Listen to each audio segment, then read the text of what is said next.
gathered here this evening to discuss and deliberate an issue, a topic, or a feeling of most importance. We are here to discuss the past, present, and the future of a living space that breathes, talks, lives, loves, hates, and carries on. And this living ecosystem is called Panjim, and within it, there is a heartbeat called Fontainhas and its adjoining areas. And we are all participants in that heartbeat. Many of you, of course, most of you have been here longer than I have witnessed this during my relatively short stint in Goa, compared to what most of you have been here. But over the last, say, 10 to 15 years, this part of Goa has seen a transformation which is mixed. On one hand, this has become a big melting pot of the world to come and see, to witness, and to almost look at it as a frozen museum of sorts. But on the other hand, this is much more than that. As I said, this is a live space.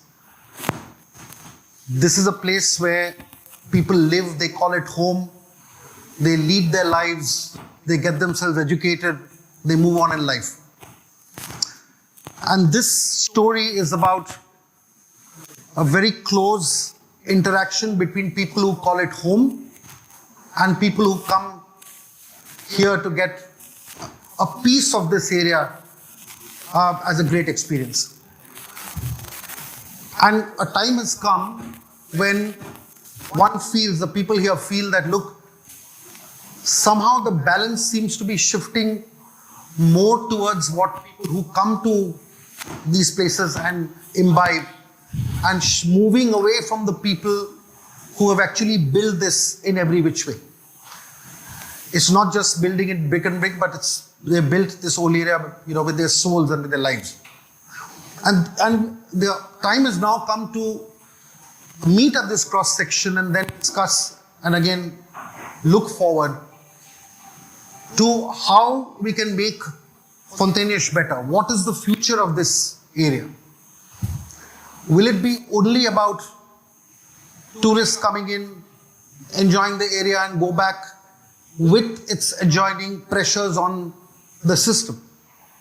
Or can we do better? Can we plow back something back to the neighborhood? Is there a need for urgent planning? Is there a need for ensuring that there is revenue and monetization coming back into Panjim through tourism? And that monetization results in the development of these spaces, including the private spaces of people who live here. Then, of course, the role of the local tourism, the cafes, the hotels and the restaurants that are here, their contribution, can they do more? Can they become more important stakeholders? What can they do? So it's a whole gamut of discussions that we'll get into.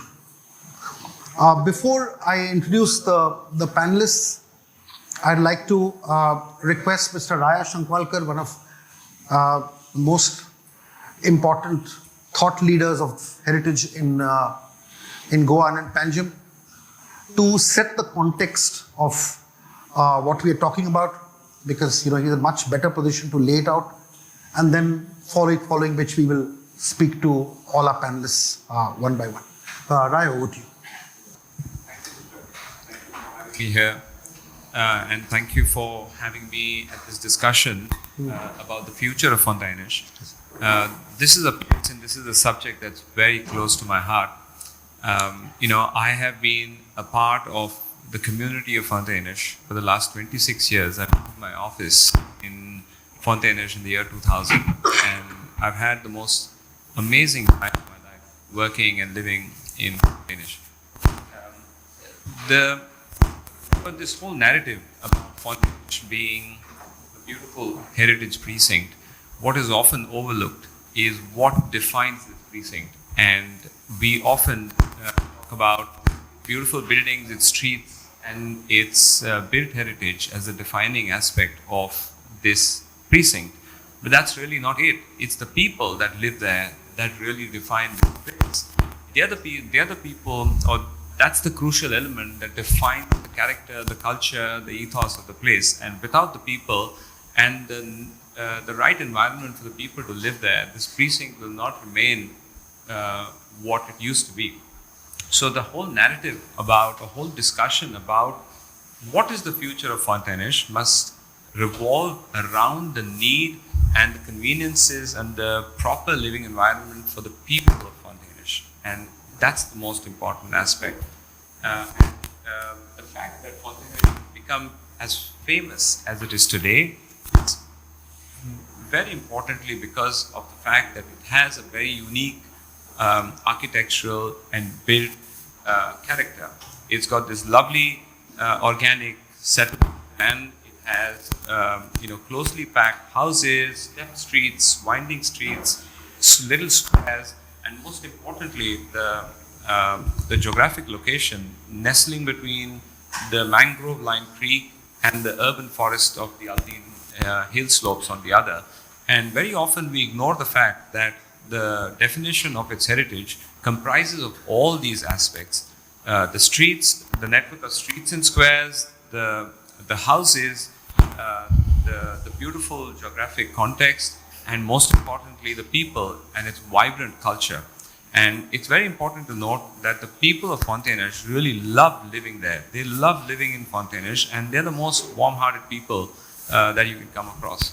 And now this whole, of course, the whole commercialization of Fontainhas has in many ways been helpful in manners in the sense that what introduction of commercialization in a heritage precinct does, it allows heritage house owners the ability to monetize part of their houses to help in conservation and maintenance of their properties. But in a place like Goa, while in 1972 the demarcation of Fontainhas and some other parts of Goa as conservation precincts was an ahead of its time initiative, but what was never defined is how does one conserve the intangible aspects of heritage in these areas. And there is no means to define how much commercialization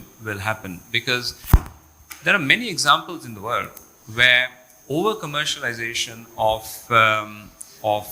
beautiful heritage towns has led to an exodus of its people. A couple of years ago, I was in Dubrovnik, the beautiful Balkan town of Dubrovnik. It took me just 1 hour to realize that there is no soul left in this place. It's a beautiful town, lots of commercial activity, but no people living there. All the people have left.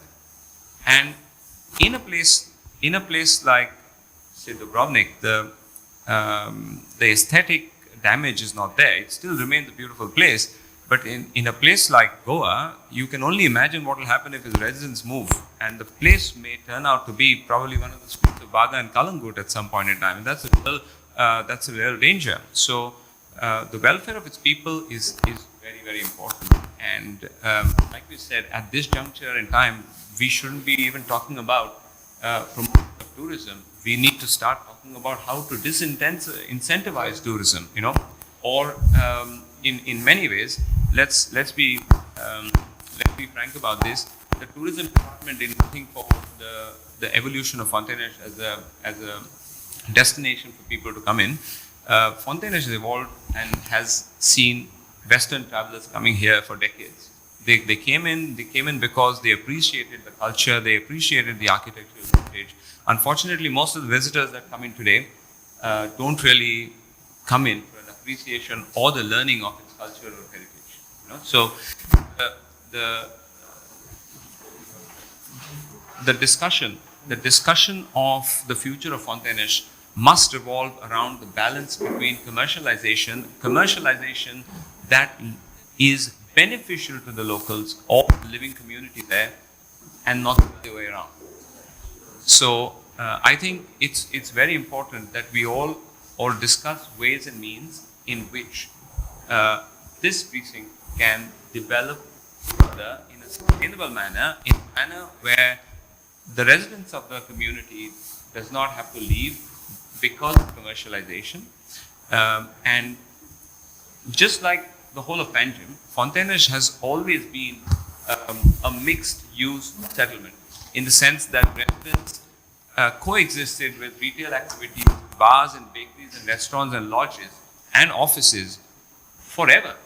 In my living memory of about 45 years, I always remember Fontainhas to be in that manner. But what's happening now, what we are grappling with now, is an almost explosive growth of visitors, and it's not about just the growth of visitors, but the kind of visitors that are not sensitive to the welfare and the privacy and the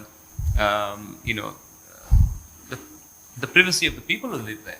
So, and the community waiting for the government to intervene is not going to bear fruit. Very rarely do government authorities have the means or the inclination to create policies that are suitably appropriate. But I think it's best to start working on community initiatives that can drive the direction of the way this precinct should develop in the future. All right, thanks a lot. All right, you can come in at any point of time later, but that was a very good, succinct and important context setting. I'll now begin with the formal panel discussion, and Raya will come at any point of time. No, please be with us. It's all right. It's like conversation. So I'll start with Kabir Pinto Makeja on my right. Kabir wears many hats. He runs marathons, has been a political marathon runner in Panjim as well. He's somebody who has been a former deputy mayor of the CCP, currently also with the CCP for many years now. I don't remember a time when he was not in the CCP except very briefly, I think. Anyway, Kabir, since you are in this whole intersection of being a long-term resident living in the other heritage space, and also as part of the ruling dispensation in the CCP, there are a couple of things I wanted to flag, if I may. The foremost being the fact that this be angst amongst residents, local residents, who feel a little overwhelmed with what's happening. So there is a lot of beauty, there's a lot of pretty things happening with regard to the space, people coming in, shoots happening, people walking around their toes. It's a very vibrant space. But the thing is, what can we do both as citizens, and what can the council also come in, corporation also come in to ensure that people's spaces are better protected, number one. Secondly, there is obviously kind of pressure from tourism, but at the same time, you have local establishments, restaurants and others who've also contributed. The conflict is not between, I think, the mixed use spaces between cafes and restaurants, people. I think the conflict is more because people feel they are not getting heard, their voices are not getting the right platform. So a few thoughts essentially on the pressures on the space and what can we do. You can touch upon other things like everything like parking, congestion, and what have you. And what can be done more to increase the residents and the governance interaction for the overall betterment of Panjim. Thanks. Thanks, Sujay. Good evening, everybody. Good evening. Well, like Sujay said, being born and brought up in Panjim, and having lived all my life out here, I obviously I've had a number of friends and people known to me from Santome, Fontainhas and surrounding areas. So I'm like well versed with this area. I've spent good times in this area. As kids, and till today we keep visiting this area. Like one of my favorite, until today it is one of my favorite restaurants, and I used to go there very often with my parents. I still go there. Is Vinith.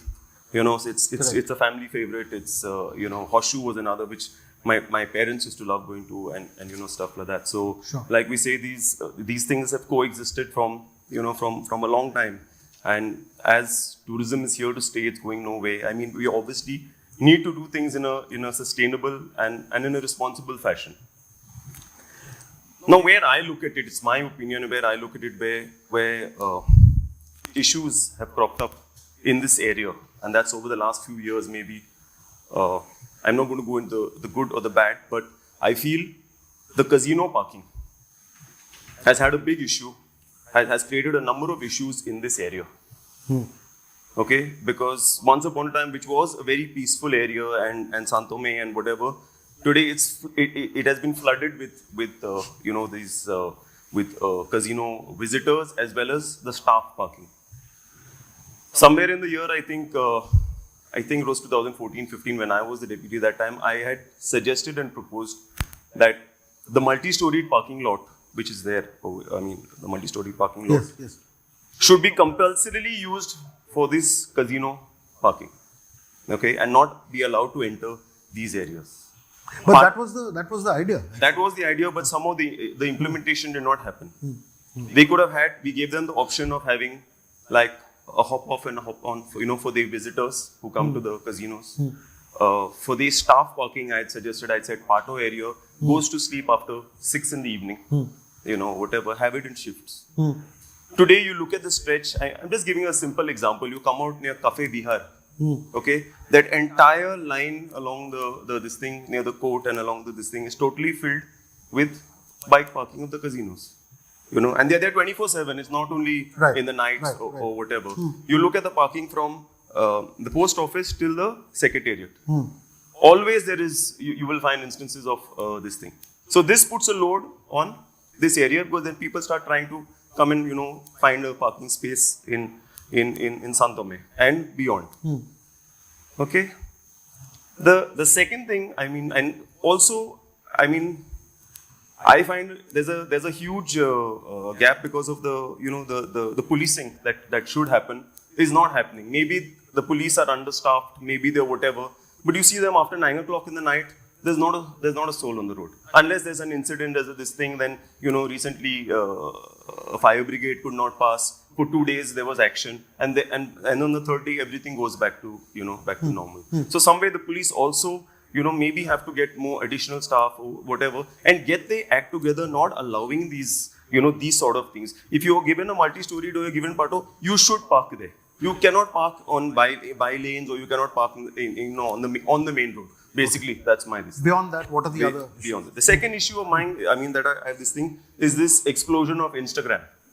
Okay, it's good. It's good for social media is good, but it also has its its drawbacks. Like people coming, and I totally sympathize with the people when you see somebody coming into somebody's home, somebody putting a drone, somebody sleeping on the road, somebody blocking a road, people shouting at 2 o'clock in the afternoon, all that stuff. We have to, I don't understand the kind of people who are coming. When you go abroad, 80% of you behave and you follow the rules and regulations. When you come to Goa, when you come over here, 20% also create a bit of a mess even abroad. But when you come over here, it's like total disregard for the area. Be a little bit sensitive to people, and people who live there, and like Raya rightly said, who make up that area. Sure. You get it? So some way I think we're going to have to the tourism or whatever has to educate people before coming in. I think we're going to have to put massive signboards over there, educating the people what can be done, what can't be done. Because everywhere you hear, when we come in, we want to go to the place where there are colorful houses. Unfortunately, Santome has got that tag, colorful houses. Fontainhas has got that tag, colorful houses. And they don't get disregard. They want that photograph for any this just to post that thing. Some of them don't contribute at all. There's no business to that area. Earlier, when discussing with you, you had asked me about a heritage fund. I think it's a brilliant idea, because for people like this who are just coming into that area, not contributing, something has to be given back to that area. You get it? For the maintenance, for whatever, in whatever way, whatever legal possible way, that has to be done. Now, as far as issues are concerned, I personally have been seeing, even from the start of this tenure, there are many residents also over here there. I would like to give credit to the mayor, Mr. Rohit Monserrat. because he has been engaging with the local residents. He's been engaging with them, understanding the issues, and he's been trying to find solutions. It will not happen in a day or two, but it will happen over a long term. I think obviously he's got a long-term plan. The local councillors also there are involved. They are also putting in their, giving their inputs. They are in a better this thing. And be it the wardens, be it stopping that film shooting thing anyway ways for a long time. It's not only recently. It was never, allowed in the heritage area. And stopping these drone shoots, I think those professional photographers or whatever who are just roaming the streets, all that has to be stopped. If Nomozo is there on plan or whatever, a non-motorized zone, it has to be implemented to the T. Only then you're going to start seeing, changes in that in that area. And like you asked me, Sujay, I live in Kampal. We have a heritage area over there. We have similar problems. It's not that only Sandome or these areas have all the problems. Yes. We have exhibitions right through the year. We are battling that thing continuously. We have parking issues, we have traffic issues, we have government-sponsored exhibitions which go on for 15, 20 days at a time, and stuff like that. So it's, we have some, but the thing what I'm trying to say is that we are engaging with this thing and also with the government so that long-term solutions can be found. Kabir, the thing is here, Kabir has actually laid down some very important points. He's flagged casino parking, he's spoken about the Heritage Fund, the Nomozo, and the fact that there are pressures on the community and its space. Now, we have about 3 to 4 minutes where any of the panelists can question Kabir or make a point or a comment on anything that he said. Anybody, Raya, Jack, Rui, you could either ask him a question or add to any of the points he said or disagree with any of the points he said. No. Yeah. Good evening, everyone. So my name is Jan. And I had a point for Kabir actually to ask you. You mentioned about Nomozo. Now, the point of Nomozo here becomes a bit difficult because we as residents, we need to come to our homes and not bringing our vehicles inside becomes very difficult if we have to park our cars or vehicles right out. That confuses the tourists because if we name the boards as no motorized zones, that is what is confusing the tourists, and they see the barricades on the side, they see the boards, they bring the barricades right in front and block the roads for us to enter. And that becomes an issue because the tourists are walking right in the middle of the road. Okay. So you are essentially saying that residents themselves are finding it difficult to get in and park. Yes. Okay. We have to constantly honk all the time. Right. That disturbs all the residents. Yeah. Kabir, quick. No, I think we can find some solution to that, Sujay. Like I said, it's not going to happen over a day's time. These are trial and error till we have a permanent solution. And it's only with, engaging with the CCP and engaging with the traffic police and whatever, that a long-term solution can be found. If you believe that Nomozo is not working or it's creating a further problem, then we have to work around it. The signages have to be improved firstly because that's what I agree with you on the signages. Yeah, that has to be, like I said, even I think more signboards, more this thing. Yeah. And correct. Yes. Yeah, right. In this area, the thing is that, like most of the speakers have already highlighted, we are in a catchment area where the casino parking, we bear the brunt of the casino parking. There are also establishments that have their patrons and their customers who come in, especially on a weekend, where residents don't get parking slots. So this Nomozo that was in fact implemented in some streets, because not all roads can't be implemented across all roads. Some of those roads are roads that take the load from the main roads and people are entitled to go through. Some of the other roads where there's no need for mainstream traffic to go through, those can be regulated. And I think the idea was to allow resident-only parking. And it's a very fair thing to do that. Because one, you're in a conservation zone, you don't have the ability to, your FAR and height is capped, you don't have the ability to build a garage for yourself.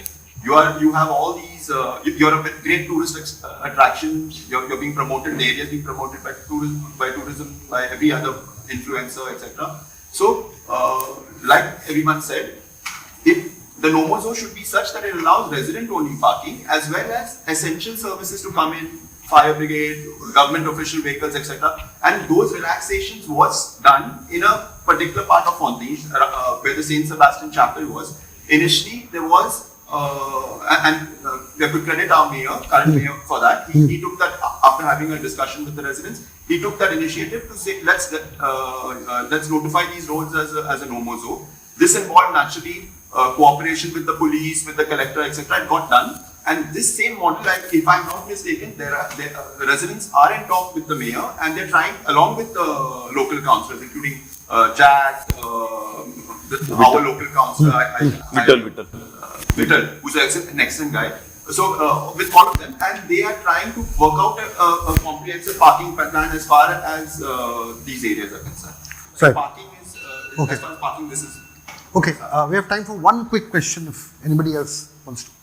Okay, then I'll get to our second panelist, Jack Sukeja. Jack, of course, you all know him, the head of the TTAG, freshly minted councillor. But Jack, of course, has been a very important stakeholder. And Jack, you again are in this wonderful intersection between of heritage, tourism, and now public governance sort. The idea here is that we all speak about this heritage area, but what is important is how do we also monetize this for the benefit of its residents? Because heritage, tourism, all this must have monetary spin-off benefits for its locals, primarily to ensure that the local lives, the upkeep of the whole area, the betterment of roads, the betterment of civic amenities happens. At the same time, everybody was talking about these beautifully colored houses. But how many people go and ask people who live there about their lives, about the money that they actually spend for the upkeep of their homes? Nobody talks about it. It's very expensive to maintain these places. It looks beautiful from outside. These are things that need to be spoken about. So if you could speak a little bit about that and also touch upon the fact that how can we take this discussion into a structured format? As even we agreed that we must find solutions. But to do that, there has to be a mechanism, there has to be a system in place. So if you could just touch upon each of these points and anything else. Over to you. No, you're mic'd up. So thanks, Vijay, for the introduction and the preamble. So I would just I've been here around 20-25 years. I mean, for a good 19 of them, Fontainhas, I was there 9 to 6 every day. And I've seen the area change a lot. So what was there earlier, I'm not saying everything was perfect, but 90-95% we used to coexist very well. What has changed since COVID? I would like to touch on that. I have found two specific issues which I think have to be dealt with, and I have a proposed solution for that, which is a little complicated to work with, but it is, like you said, at the intersection of the areas I work in. So if you see what has changed largely since COVID has been the increased footfall of traffic coming in here, largely vehicular traffic. You have a lot more vehicles, you don't have parking spaces for them, they're parking all over the place. That's basically what is over tourism. Now, if you see anywhere in the world, your core heritage areas, they are made vehicle free for tourists or people bringing in tourists. And we have a proper case study in Fontainhas to try it out. So what I'm first proposing is that Fontainhas we made a low traffic heritage mobility zone. Low traffic Heritage mobility zone. Any vehicle which gets in tourists, it's quite easy to identify. Three primary markers would be taxis, or a rental cab, or a outstation vehicle, or even someone out of Woodville who comes into that area should move to the GDDC parking lot at Pato during the day. Or at night also Pato is vacant, as Kabir said. From this space, he should have the option to either come into Fontainhas by foot. It's not very far, I would walk, but someone still wants the convenience of going by car. So if that is there, DTDC, whose mandate is to develop tourism infrastructure, to deploy 3 buses, shuttle buses, which would go on a particular route which I've already put in a letter to CTDC. We need to push to try and get it done and see if it works. And this should at least ease the way the traffic comes in. I've also proposed to PBDC that they look at lighting the area from Pato to Fontainhas well. Like when we did the Festa the Pope, I was walking between Fontainhas and Pato regularly, and that it was just a 3 to 4 minute walk. The only issue is that bridge at night is a little dark. It might tend to be unsafe. So we should move that parking there and people should walk in. Now the mobility from Pato, this thing can either be shuttle buses or electric whatever. Right. The second issue I found is like what Raya pointed out, the tourists which are coming in today. The earlier one when the tourists came, 90% was to appreciate the area and maybe they took 1 or 2 photographs to show that okay, we are here. Right. We spent. Right. Today the main reason for a large proportion of tourists to come into this area is for Instagram photography. Like Yes. you said, Yes. colorful houses. Yes. And from whatever study a few of us have done, there is a provision in the BNS section 270 to identify this as a public nuisance. So when you identify blocking of roads, blocking of public paths as a nuisance, if you have residents who are staying, you're going into their houses, there is a provision, if enough complaints come in, where a collector can notify this as a public nuisance which has a fine up to 5,000. You don't have to lodge FIRs or anything. Right. So if this notification can come into place, and then the third step comes in is someone enforces these fines as a deterrent. You put these fines and you publicize it. This is where the tourism department comes in. The tourism department's job is to communication, it's sending out messages.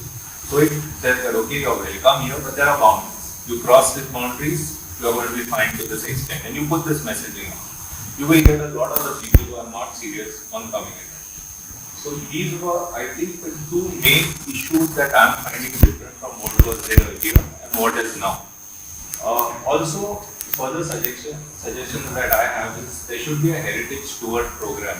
Now we have this tour guides and things which are trained by the tourism department. The mayor out of goodwill, he doesn't like to involve me in a lot of things, but he's put lights on the streets and all.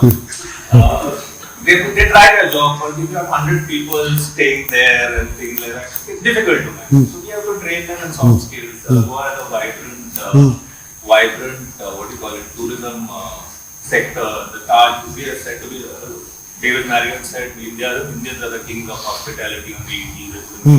So we can train these guys in soft skills using the Taj and someone how to deal with these tourists. Every hotelier is trained to do it. And the fourth thing I would suggest is we have a heritage, a heritage management council. Now, a lot of businesses here have been here for many years, residents have been here. We have had some sort of coexistence.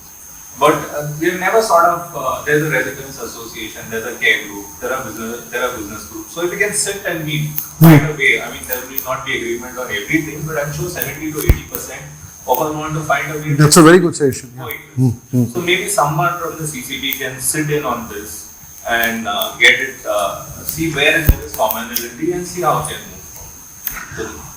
Jack, if I may, one question that I wanted to reflag is how do you further monetize it for the benefit of the residents? See, for instance, all over the world, when we go, we see being charged by hotels or by establishments, like a tourism tax or a development area tax. It would be €5 or €10 in Europe, everywhere.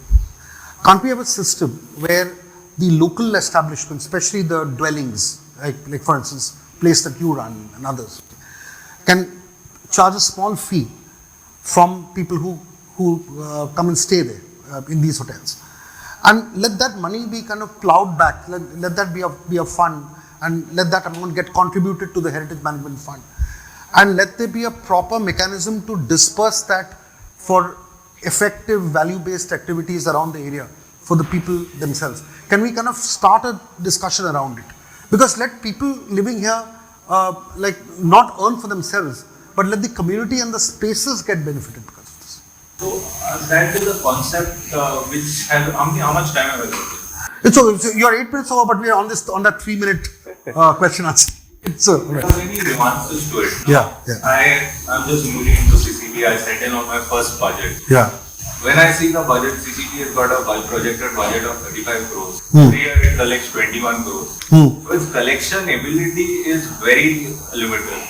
So now, if you put this tourism tax, those who are good taxpayers will pay it. Those who are not will slip out. The enforcement only will be a major issue, and I'm sure the revenue that tourism per se generates from those establishments is very minimal if you put a tax on it, like a 5% GST. So what are your thoughts on monetization through some other means as well? So if you had to see to monetization, what I would think is this Heritage Management Council. All of us, there's a provision that you're supposed to do 1% CSR. It might not apply to any of us because we're small businesses. So we can somewhat take off that profits and put it into a pool, and then we look at doing something for that area which is common. Okay. That would be, I think, a better way, because coming to this, the reason I asked you on the fund, told you on the fund, this is one. The second is, I've had experience of being on two government corporations, CTV recently, Right. PDC. I've seen that any money that comes into a government corporation disappears into a cesspool, which is very difficult to find where it's going, and the original use and the intended use are very different. So I have very little faith, like Raya said, policy, inclination, or this. I think government doesn't have the capacity to manage. So community has to step forward some way where we work on this. Right. Good. This is a good bridge between Jack and our long-term resident, Jean. If I can begin by asking you to speak on, no, that'll come out as well. Meanwhile, just wanted to introduce her. She's been a long-term resident, a very important stakeholder, a practicing nutritionist, and somebody who's spoken very eloquently and vociferously on many issues. I'd just like you to speak from the residents' point of view, because what many people feel is that residents in these areas have become victims of tourism stroke over tourism, and that is a charge that many residents make.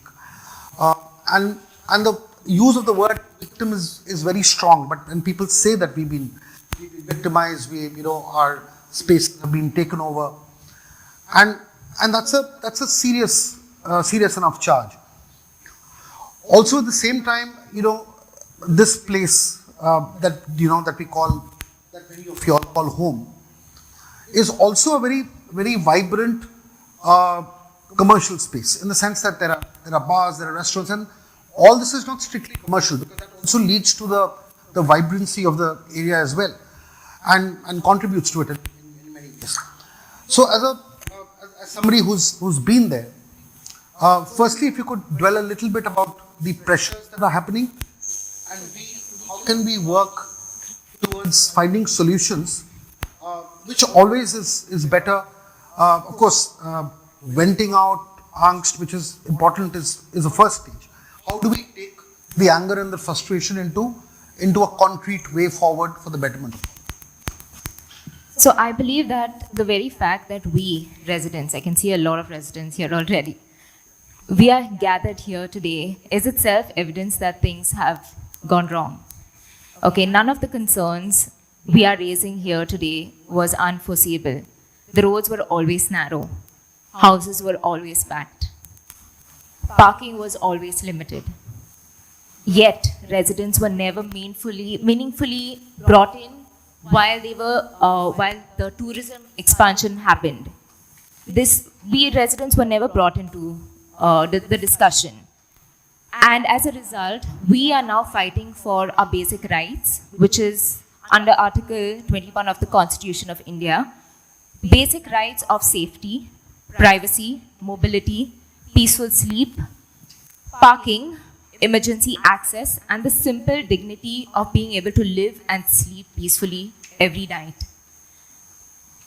Today we are left dealing with the cumulative impacts of approvals granted without adequate consideration of what expansion would mean for the people living in this area.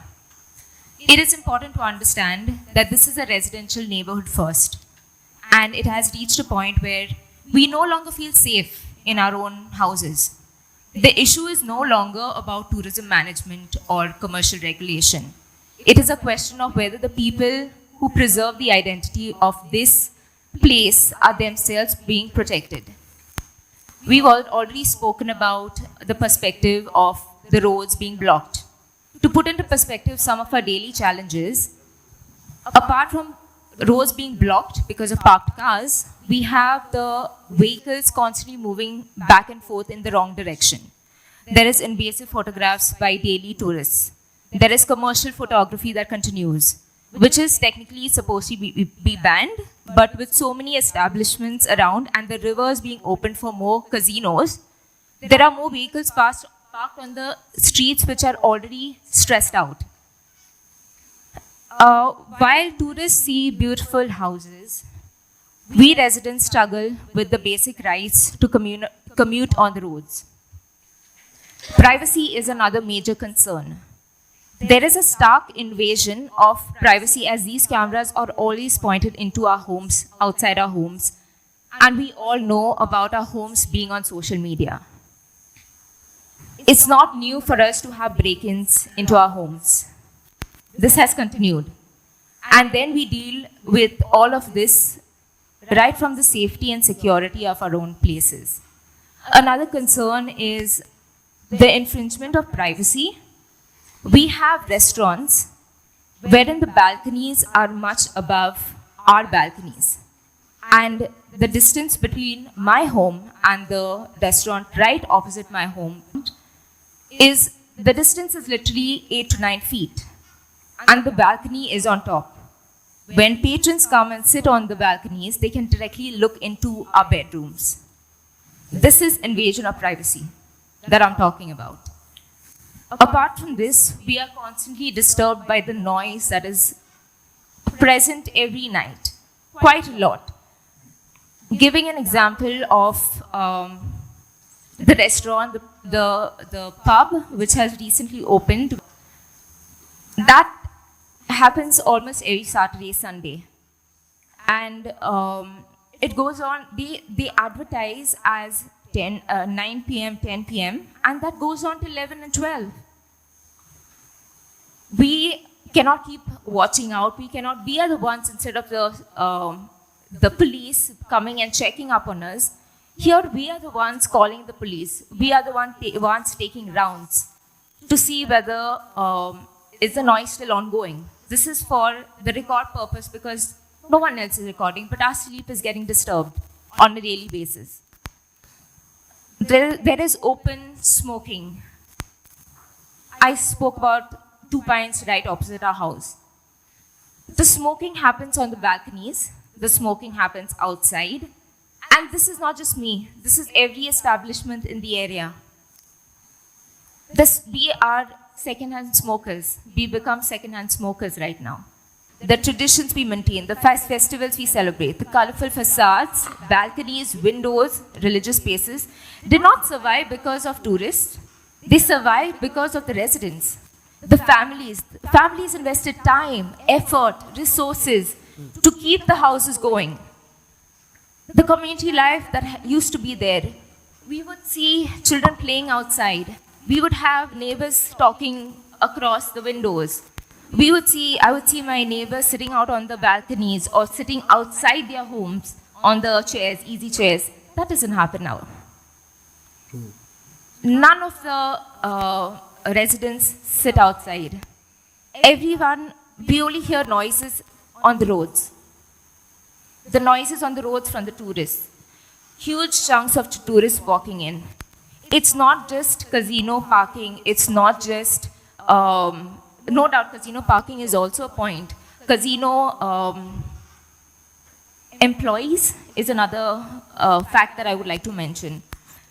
And every time there is noise pollution, we end up having to call the police. But sometimes the police come, sometimes they don't come. And sometimes you would hear the siren ringing after you call them. You hear the siren ringing 200 meters away. By then the miscreants have been alerted. No one is kept accountable. Right. My point being that, right now, there is so much more that we can do. Having established that authorities have failed to take us residents into consideration, we have as residents come together as a care association, which is a community association for residents and establishments. And we have taken this up with the mayor and CCP, where they have agreed to take this on. They have agreed to, the care individuals have got together, the residents have got together, put together an area development plan. And mayor is agreeing to look into it and see how we can change the signages, look into the parking. there's a lot that can be done for our area. Okay. Yeah, I'll just come back to you. We have 3 minutes for to be made on this, for any questions, for any added points, if any of you have. I have just one point. Sujit. Yeah, sure. That when somebody visits a certain hotel or a restaurant or a bar, I mean, there are a lot of, it's not only tourists, it's also locals. Okay? And this is just an observation, I mean, it's not a whatever. Because you're going from maybe a restaurant to a restaurant, or a restaurant to your car, or a restaurant to another bar, or whatever. These guys are talking loudly on the road. Okay? They're screaming their lungs out. Now, these are locals. Majority are locals. Many of them visit most of the local in this area. Now, who is to blame for this? I mean, as a restaurant owner or as a whatever, tomorrow, once that person is outside his place, you have put your shutters down. Does he take responsibility for that person's behavior outside on the street post his closing hours? He's gone from point A to point B, or he's between point A and point B, but he's screaming his lungs out. See, this brings us to the larger issue. See, the thing is, these individual examples, okay, have their place perhaps. But I feel that the larger issue that we are discussing, of course, incidents make up the narrative. But the narrative is not only about specific incidents. The narrative is, the problem lies, and I feel the lack of sensitivity on the part of all stakeholders to bring people together and bring the locals into the consultative process. And I think that is a larger issue. It's not about, A factor or B factor. And I think the time has come where it is very, very important. This is just one of the sessions that Raya also mentioned, like others, all of them. That we must have a system in place, because we all travel, we all go all over the world, and we see everywhere, whether it's Dubrovnik, Prague, or everywhere else, there is a system in place. You have people coming in, you have people visiting restaurants, you are looking at an area, coming back, but there are laws and bylaws and structures in place that doesn't allow any of these pressures to get to, and that is completely important. I think that should be the idea. Now I think the time has come for actual solutions, and we should also look into the balance between commercialization and residential space, but at the same time making commercial establishments and others important stakeholders in the entire revival process as well. We must all attempt to bring everybody. That brings me to Priyanka, who is currently the owner of one of the very popular larder and fork restaurants. Why? No, you speak because you're a stakeholder. I want to start by apologizing to John. One second. Yes. Let me give you a stellar introduction. Yeah. So, yeah, chef and owner of the Larder and Fork Cafe and Bakery, studied at the Culinary Institute of America in New York, worked in multiple restaurants across New York, Goa, Mumbai, and of course, this I agree with, focus on quality products and community-driven hospitality is important. Now, see, the thing is, you again are an important person in this conversation, because how do we because there are many people here, okay, who also have establishments and they are run by locals. They are part of local families who've been here for years. Tico's right here in front. So I'm just saying that there are people who are stakeholders, who've lived here, who know and they're sensitive. They know everybody else. The idea is to convert this from a pressure situation into a situation of collaboration and what can be done, because some of the concerns addressed by John are important as well. So we need to look at where good commercialization is important and where it should stop becoming an intrusion. That is something that we need to look at. Yeah. I just want to start off with gratitude that I can operate in this heritage precinct. I did not grow up here, but I went to school in People's High School. So I walked down those lanes after school just to get a bus on the main road. And and I know it's a privilege to own and operate a business there, but from the outset, we knew it came with responsibility and obligations. Right. It's not just a backdrop for us.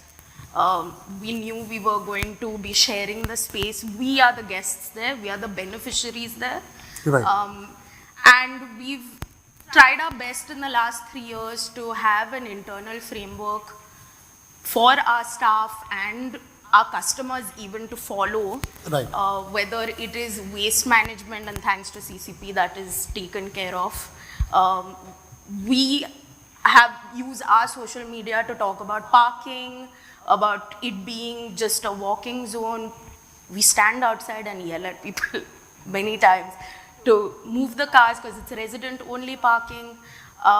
We've tried to have our own internal methods, whether it's orientation for our own staff, or the way they park and how they behave and how they walk around, privacy of people who live across from us. And it's not been perfect. We are still improvising. We're still trying to have an open dialogue. And again, like you said, have the heritage community. We would love to. I'm speaking for myself because there are multiple formats through the neighborhood. I'm a cafe. I close at 7 p.m. for now. But there are different formats, and I can't speak for everyone. But I think the intention has always been to be a responsible enterprise. Within the 100 meters of Larder and Folk, you will see us picking up trash, or our staff is sent out to pick up as much trash as we can. Try not to use plastic, only paper degradable products. So something like a heritage community gives us an open dialogue, and it shouldn't be just an advisory.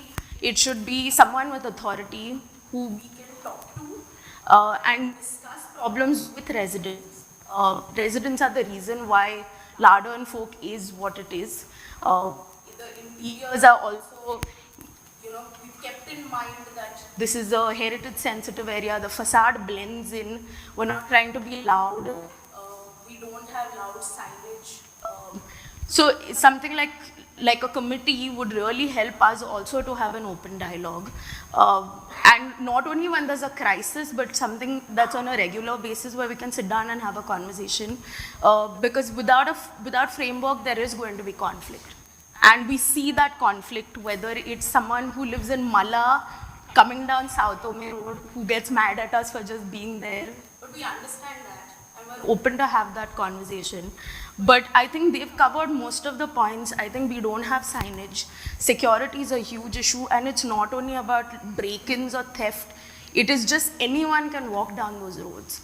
And there's issues like eve teasing that we deal with, and we run after people, and there's not much that we can do. I can see that the wardens the last 15 days that have been around have been a huge help. There are no clear signage from where to come from. When we try to have as nice as possible we can be, we tell people not to come down the road. It's been easier to educate tourists, but it's been harder to educate the locals because there is a sense of entitlement sometimes. Which is not wrong. Which is not wrong, but no entry is a no entry. I don't think. No, that kind of entitlement is wrong. Yeah. I mean, I'm not saying you can park wherever yes. you want. But there are no clear rules on that. Just a quick point. See, what Yeah. this is, every cafe or a restaurant will have people, right? Now, that actually puts pressure on things like parking. Then, of course, water, sewage, and all that is the adjoining. That kind of adds to the pressure. So, I think the space gets restricted, and when people are in front of you, you feel a little annoyed and frustrated. I think it's very important to figure out how to deal with the spaces around us, because parking is critical not just as a space issue, but it almost feels that you feel claustrophobic. There are too many cars and people around you. So I think that management of space is something else. Right? Yeah, sure, absolutely. While the introduction of commercial activity, even like my office in Fontainhas can never be perfect because it's occupying a space of a previous resident. But I think I must compliment Priyanka for the way she's introduced the business in Fontainhas. I think it's a very model way, And in many things she does is follows the international best practices in heritage interventions or commercial space intervention in heritage zones. The outside is very nicely done. The inside is beautifully done in tune with the ethos of the space. They serve some amazing, delicious coffee and bakes. And most importantly, the signage she puts on her establishment is so small. And now that's what we need to learn from, because she's on her own mandate. The city doesn't mandate it. The city should have now having a mandate for signage control on facades. Right. But her signage is one of the most sensitive signages in Panjim. And I think we need to use these kind of examples to let others emulate these. So I think you should be very happy with what you've done. I'm sure. He's a regular customer. We love him. Well, I'm not saying this because I'm a regular customer, but I'm saying this from an observation as a person who's been championing heritage conservation, the rightful way of development of the place. But I do not know whether, as a resident, I'm pretty sure that you must be facing problems. I'm sorry, I don't know I didn't get your name. Jan. I'm sure what you said is absolutely pertinent, and for the life of me, I've never been able to understand why in a city like Panjim, the combination of civic authorities, the police, and the people can't come together to get the right thing done. The fact that you had to chase away two people being on the streets, I think is unacceptable for Panjim. And I think if the city of Panjim, who I think in many ways in the last 20-25 years has progressed, as Jack would know and as Kabir would know, from in the year 2000, you wouldn't be able to imagine that there were garbage heaps in front of National Theatre. You can't imagine that today. Panjim has progressed immensely. It's become a model state for garbage management in the country. And I think for us as a city and the residents of the city, the fact that if we cannot find the right ways to manage the way people behave, I think there's a problem with us and not the people who are coming here. So we, as the people of Panjim, have got to find a way to pressurize the required authorities to find a way to instill discipline among visitors. And while what the authorities does, we cannot control. But I think there's a lot that we can do collectively and find ways and means to instill discipline. But to start with, each one of us in our establishments, in our homes or wherever, put in a small notice requesting people to behave themselves. And I believe if told correctly, a lot of people will understand. So we need to start at some point and find ways and means of collectively finding a better way of solving these problems. Very important points flagged. Yes, Jack, please. Since you mentioned No, Jack, you don't make your mic. how Panjim has changed, we should also acknowledge the people who are responsible for waste management. We have Patricia, I was just who about was to say that. instrumental in Yes. seeing that, and we owe you a big thanks for getting that system in place. Thank you very much. Start all of this. Yeah, sure. Yeah. Hello. Yeah, Yes. sure, go ahead. So, in my opinion, the issue is not more so with the smaller cafes, because we have a lot of these family-run cafes as well. But the issue rises with approvals given for these large restaurants and establishments. Some of them are literally portraying themselves as 100% capacity. In our area, how is there place for a 100 capacity restaurant? And with that, where is the parking? Where is the parking for that restaurant? That is one point. And right now, there is an open, the restaurant has opened up for a brewery. Brewery in the heart of the city. How is that allowed? How is that even approved in the first place? We need to also check with the approvals that have been given so far to the different establishments, and also control the approvals that will go out for more, because we don't have the capacity. In fact, we need to get the government to do a study, initiate a study, or understand the carrying capacity of the ward, Fontainhas and Fontainhas, because we don't have the capacity. Yeah, this carrying capacity part is very important, because all issues are linked to this, whether you call it parking, waste management, everything is linked to this. Now, carrying capacity is a very loosely used word, but never really done in its truest sense, and that's issue. Are there any other questions that can go to Rui? Okay. So, Rui is of course, the last speaker, but we'll all wrap up and anybody can come in. And there's so much to speak about him, but I'll keep it short. Rui, with you, if I could just get down to specifics, because you being a lawyer, let us look into the legal aspects of many of the things that we are planning to do or take forward, because some very important points have come forward. So, for instance, is there a legally sound way for the CCP to regulate the commercial use of heritage areas? That's one point. Secondly, this whole regulation of public streets, public nuisance, parking, can there be a legal framework, and if yes, how can we look at it? Then some of the points that you raised in terms of permissions given and whether we are regulating those permissions properly. Okay, that is also important. Then of course, we should seriously look into the CCP laws and bylaws and see what is existing within the corporation laws that are not probably being implemented in the manner it should be implemented. So very often it's not about bringing in new laws, but implementing the existing ones. So I'm just flagging some of the things you could look into it. Then this whole issue of traffic permissions, use of drones, and so on and so forth. So if you could just look at some of these issues, so that it will help us all to chalk out a roadmap towards looking at these solutions from a legal framework and not restricted just to very good, very well-meaning conversations. So, first and foremost, thank you. As far as policing is concerned, in the CCP Act, there is an obligation that the police should cooperate with the CCP. There is a section which says that the police is bound to cooperate with the CCP. And the CCP can call upon the police whenever required to enforce things.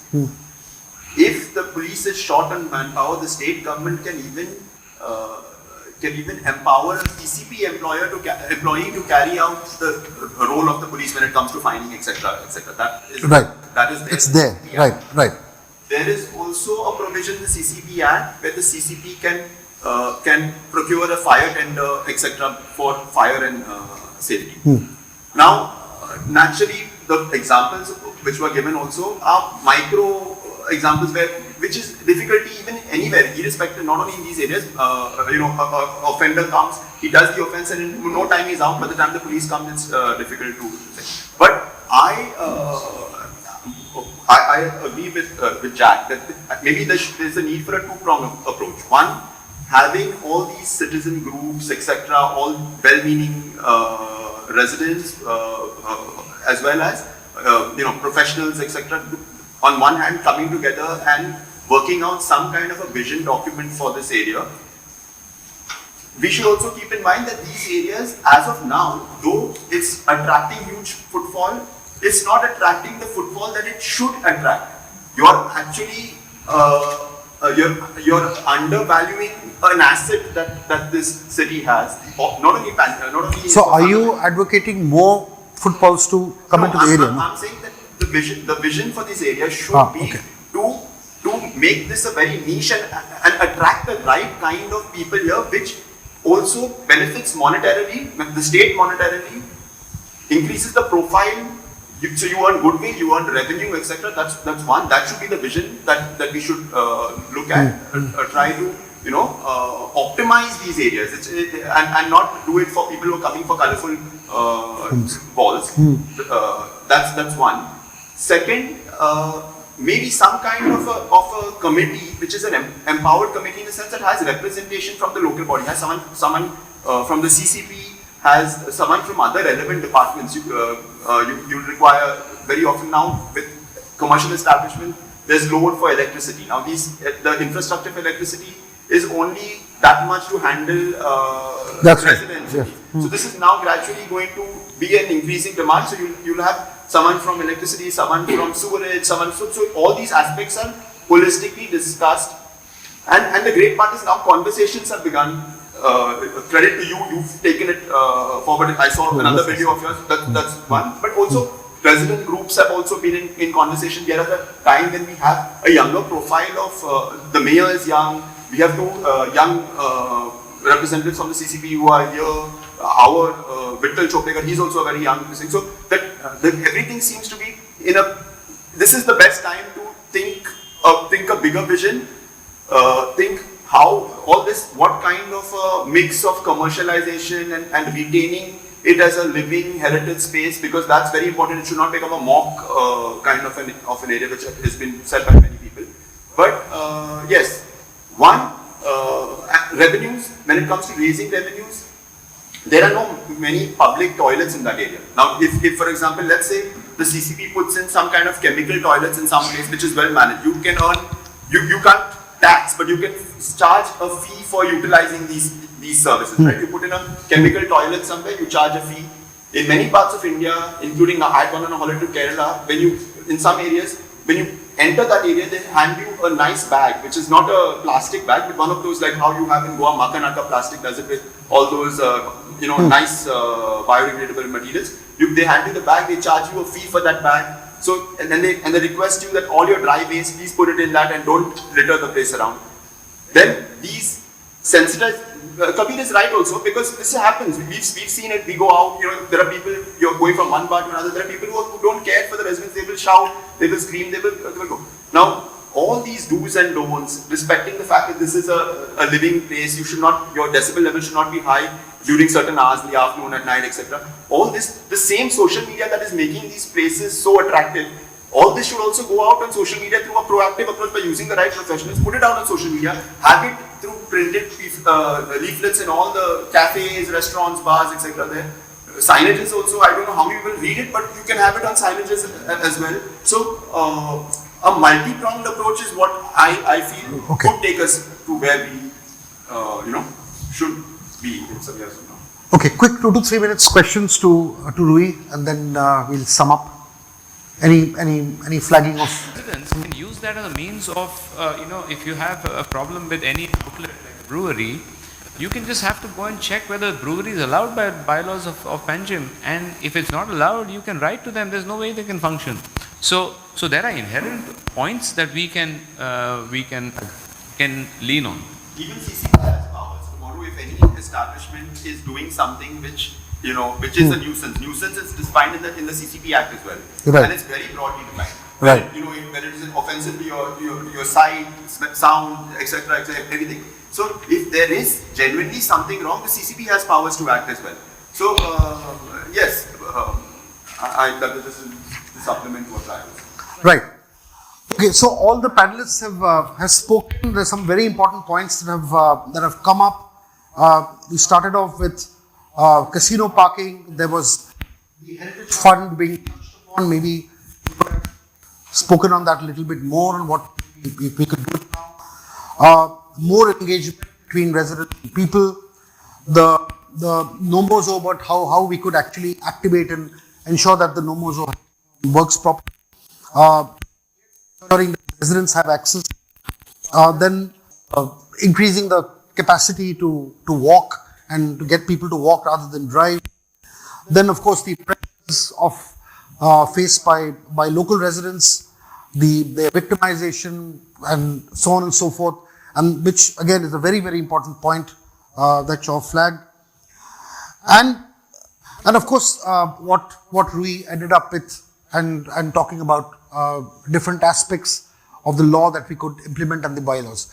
Now, if you could spend the next 5 minutes, and if I could ask each Raya and all the other panelists to kind of suggest or kickstart a way forward point, then ultimately, we could at the end of even the discussions that we have with the audience, try and think of some kind of a roadmap and what to do next. But on the basis of what you've heard, Raya, and I'll start with you, if you could just tell us what you've learned from this conversation and what are the important points that can be crystallized into a way forward map.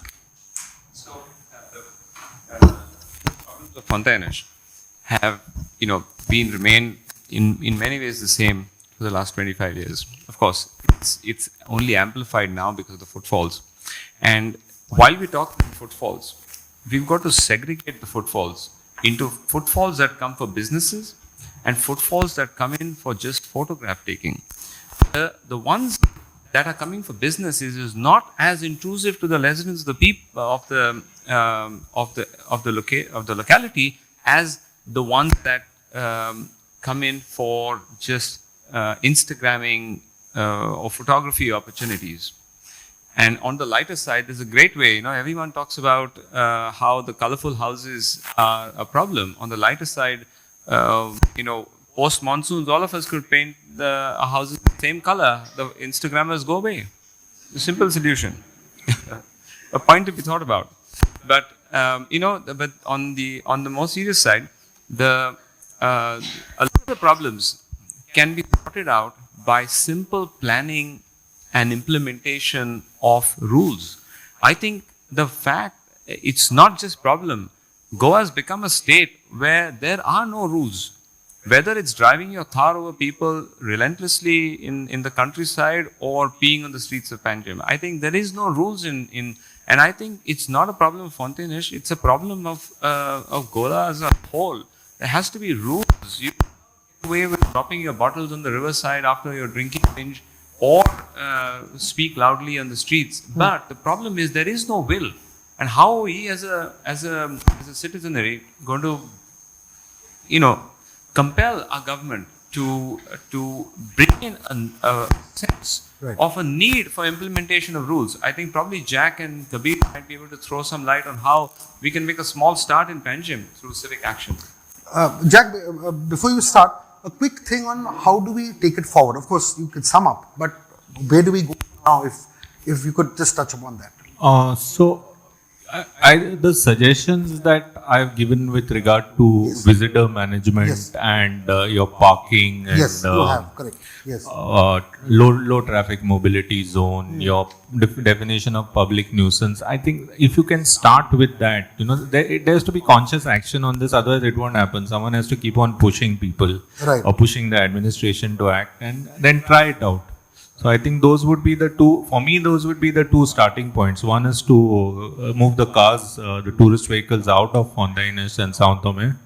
And the second is where boundaries are not respected, you find a way to get them defined as public nuisance and see that an effective deterrent is put by them. So I think action has to be taken with the collector, that complaints are put in, that this is happening on a regular basis. Same thing with the police, and get these notifications done. So I think that would be the starting point as far as I see. Coming to your Heritage Fund, like I said, what I was trying to get at with the Heritage Fund is once you give the money to the government, there's no really accountable way that it's going to come back to the area. And I just don't see within the CCP the capacity to put that money back. It might be better to look at a CSR framework from the businesses there, where it comes on board and find some sort of formula. Because if it goes to the government, it is just going to go in a way that it's not going to be clear. So maybe you maintain the footpaths around your area, you do this thing. Do something else. If you're going to put that money into, if you're going to charge a fee through CCP or whatever, then what's allowed and what's not, right? Tomorrow you might say that, okay, I paid this fee, I have the right to go right in your house and photograph. I can do anything here. I paid a fee for it. So that becomes a whole, by the time you define those regulations and notify them, it will take a long time.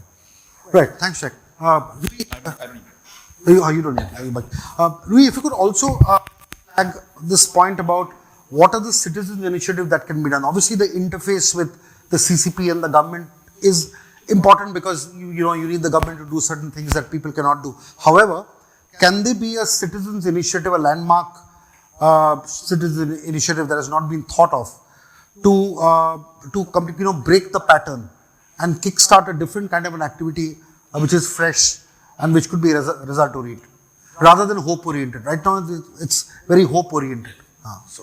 So I'll pick on what Jack said. Now, one is tapping into CSR money. If the citizens come together and create some kind of an entity which has a fund meant for whatever good purposes that are best decided by them.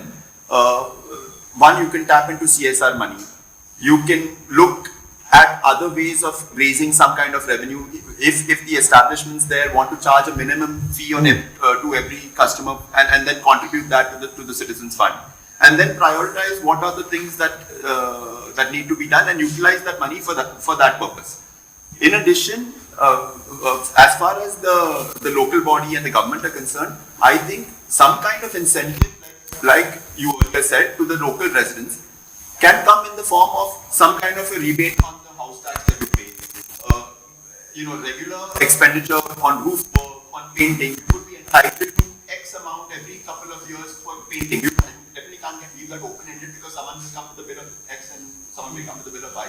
But let's say every resident there is entitled to some amount towards painting and maintaining your house. Towards pre-monsoon roof work, you're entitled to X amount. These are things that can be done. But yes, if we are to say that some proactive coming together of residents, forming like an association of persons, or that I'm just loosely saying, but you'd have to figure out something where you create out of contract, right. You create and you define what are the things that you want to do and what are you going to be your revenue streams and how you're going to utilize that revenue to go about this, and amongst you elect people to man man the position. These are vital points that you flagged. Kabir, will you be open, both individually and in your official role, that whatever we are discussing today, if we will obviously kind of minute it, including the discussion that we're going to have now with the audience, and if this can be minuted and all the suggestions can be properly flagged and minuted, and then we present it to we do two exercises. One is within us, and the other is with the CCP and the government. Will it be a good idea for the CCP to accept that and work on that, have further interactions, have some kind of a mechanism where the points that we've raised get discussed, and let's look at least some of it to start with and start that whole exercise. Most definitely, Sujay. I think today's been, a lot of good ideas have been thrown up. Different suggestions, different ideas. I'm sure the audience also has a lot, even in their minds. Like we spoke I spoke at the start of the meeting, and I said, the mayor right now is having these interactions with the residents. Right. Now is the opportunity. I would think. I'm saying today, if you come up with, let us say 10 points, just as an example, 10. But let us target which are the 3 or 4 most important ones. Correct. And which are doable. Right. And within a certain time frame. Time bound is very important. Time bound is very important. Otherwise, we lose the. It will wait till the next discussion. Sort of. Yes, so yes. certain things and give it a certain run. But it's the residents are meeting regularly.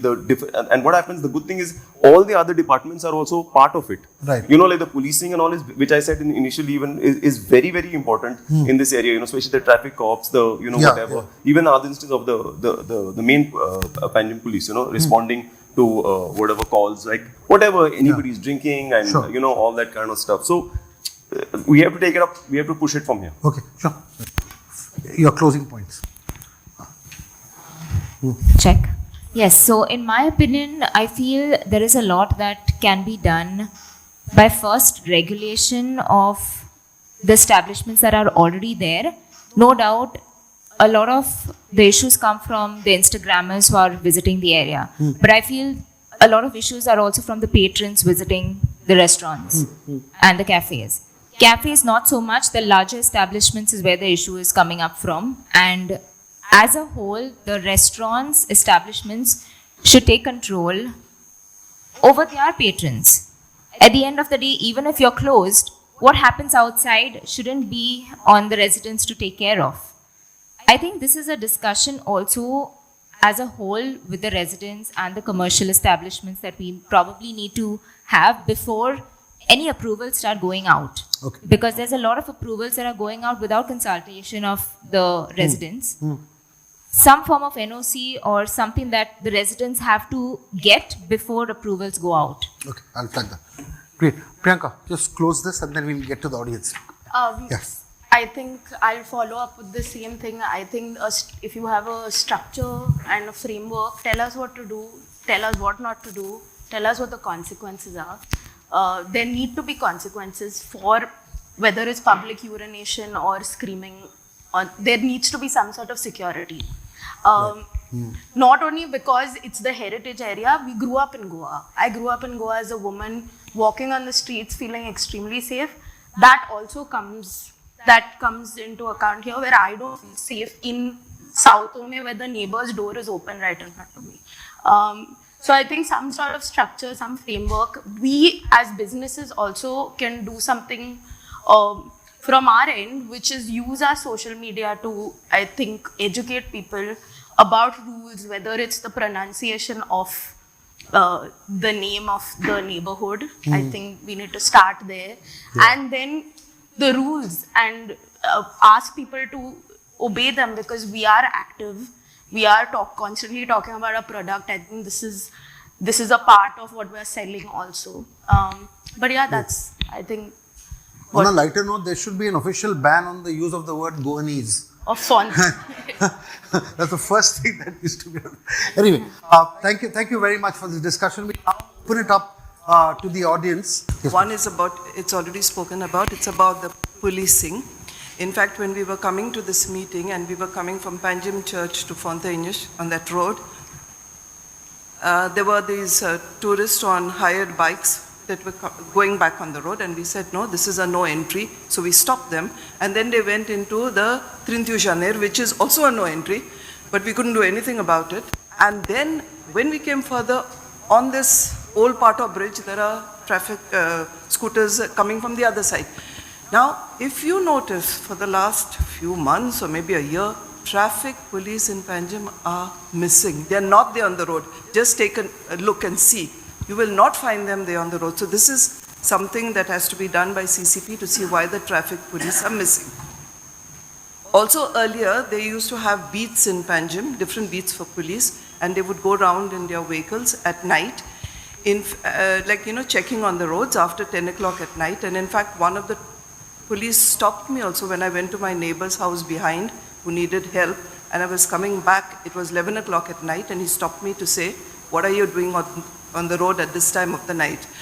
I like the idea that he stopped me because I felt somebody was watching over the place. So these things are missing now in Panjim. And there's one more issue which I think CCP could take up. 2 years back, I had attended a meeting at the CCP. And, we have this Serendipity festival that goes on, and permission is given by the CCP. It's a CSR festival, nice thing probably for the city. And they have their exhibitions in all these heritage places, maybe Fazenda, maybe here, maybe everything. Now, when I attended the meeting 2 years back, there was a big discussion about 40 lakhs not being paid by them to the CCP. So this money could be used as the heritage fund if it came in. But the last year, when I asked on the right to information, the CCP was a partner of Serendipity, so there was no fee charged. Now, when you are using the entire city, why should no fee be charged? So if this fee could be charged and it could be put into this heritage fund, which could help the city, it would be good. Okay, great. Next question. You have a question? Yeah, we'll get to you. Yeah. If you could also introduce yourself, it'll be great. Hi, I'm Aradhya. It's actually not really a question, but it's more a comment, and I think it's to Rui's point. I think the area is under a lot of strain and a lot of pressure, and a lot of the discussion has been about how we can generate revenue. I guess my question really to all the panelists really is that I think there is a lack of a vision for what we want Fontainhas to be. It's not about getting funds or revenue or resources. I mean, of course, if that is required, that should be there. But the problems that have been flagged have been much more behavioral, right? Which is not perhaps working with the cultural fabric of the area. I mean, yes, bars, restaurants are coming. That's also the life of the area. And also, who are letting the bars and restaurants come? They're not forcing their way in, right? I mean, there are homeowners or people who have that, home that are willing to give it out for it to become a bar, become a restaurant. So I think the idea of creating a vision, which is what Rui, I think you said, what do we want it to be in 5 years?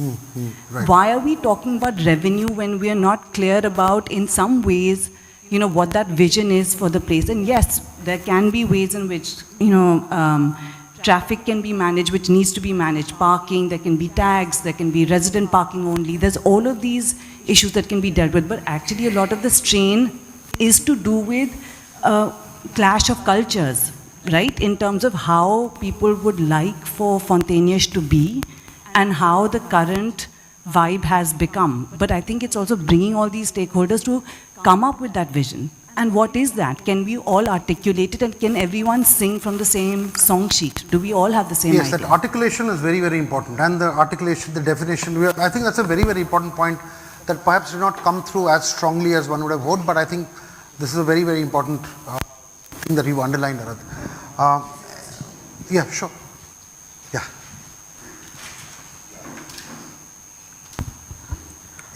I'm Vasco Dias from Fontainhas, residents of Fontainhas.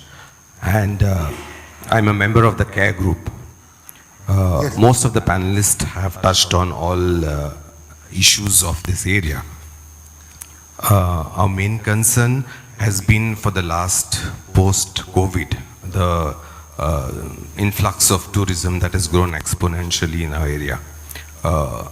It's not fair on us to tell us that the city fathers have no people to enforce rules and regulations in our area. We are the taxpayers, and at the same time, the tourism has grown by way of commercialization of these two areas. By bringing in revenue to the CCP, I think a portion of this, I think by the rule says the 1 month rent goes as tax free for commercial places, including residential areas that they pay the taxes. I think portion of this can go into contributing for the welfare of these areas. That is one point. Two is carrying capacity of this area is very important.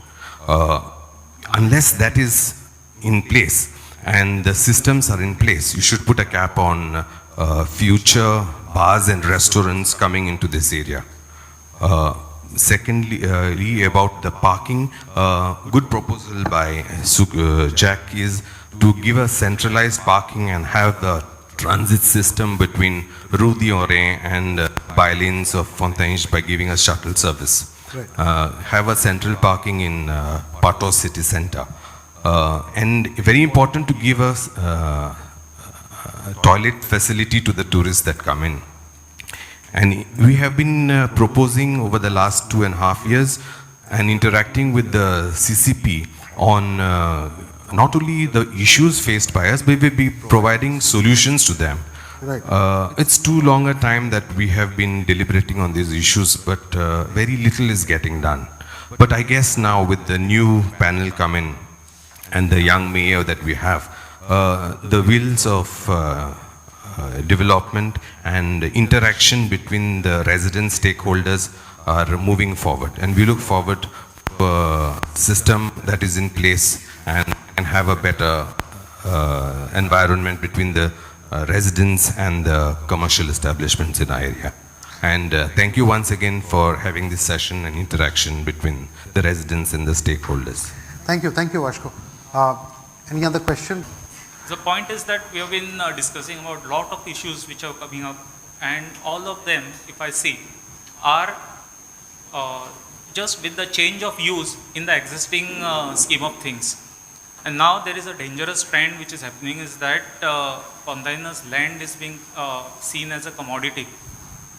And just by, as the lady said, that it's the streets are narrow, they're meant to be pedestrian always. I have spent my childhood in Mada. But now, if you see, it's like, it's a heritage, of course, and we have the new trend is we have a facade which is maintained, and then there's a huge sort of a hotel which is coming up.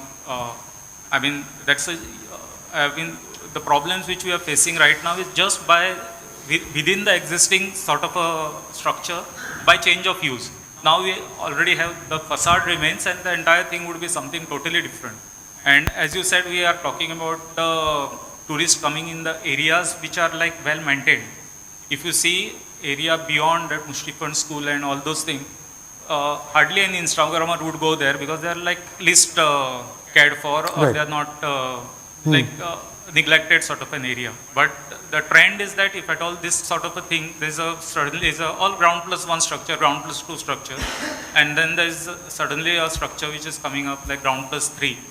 It's like bending the rules or some sort of a, like it's a very dangerous trend. And if we don't have a vision for Fontainhas, then we are doomed. Again, a very important part. And you complimented what Aradhya was saying, but it's very important to. Roads will always remain narrow, and we should know how much carrying capacity we have, the grid should be less. Right. And one important point I would like to say is that why tourists come to the Fontainhas area and not towards the Pato area is because they identify Goa with this. And if at all we convert Fontainhas to what we already have in the other side of the area, then we are losing our heritage. Right. And it's a pointer that the tourists come to Fontainhas area because they identify this as Goa. Right. Now, if we want to just erase that identity and make it like any other place, then we are doomed. I think a very sensitive point. Yes, vision is very important for how we move about. Correct. Both very important points. Both others also. Vasco. Yeah. However, I think the problem is, much more nuanced and much larger. It's a lovely thing to start the conversation. But Fontainhas and Santa Maya is just one part of the bigger problem, right? The larger problem is Pan-Goa. I think Raya has also brought that up. It's a Pan-Goa problem. It's, you talk about villages in the north, Asagaon, Anjuna, Vagator, Morji, Mandre, they've all that carrying capacity that everyone's talking about. It's Goa as a whole, I think the carrying capacity conversation is something which is very important to have. And the only way that can be brought about is when there's some form of dialogue between citizens and government. Currently, although we are all praising the government, praising the institutions, Kabir is here, willing to have dialogue, but there's a huge gap in that dialogue. We can talk, solutions can come up. There has to be some form of actual impetus from the government side also to act on behalf of its people that it represents. And I think that's a huge problem. So this conversation is a much larger conversation. I'm very glad that we're all a part of the start of it. But we should also introspect and start looking within as to blaming tourists is I think the easiest way out. It's the source of getting out of frustration. But the actual frustration is stemmed from a lot of other reasonings. And it's a time, I think, for introspection and understanding, as Goans and as people who have valued our culture, our lifestyle. And that value is when you travel, you realize that a lot of other states value that culture and lifestyle. Today, we've degraded that to the form of actually, just focusing an agenda on saying, tourism is bad, some cafe is bad, some restaurant is bad. These things are all smaller problems. When you look at the larger problem, I think governance is something which we have to look at. And this conversation and dialogue has to have an open conversation between people and who govern and civic infrastructure. Right. Good points, Piku. We'll flag this also as part of the overall discourse. Any other questions, please? Before we conclude, a big thank you goes out to everybody who made this happen, all of us who are in this room. I'd like to thank Pereira especially because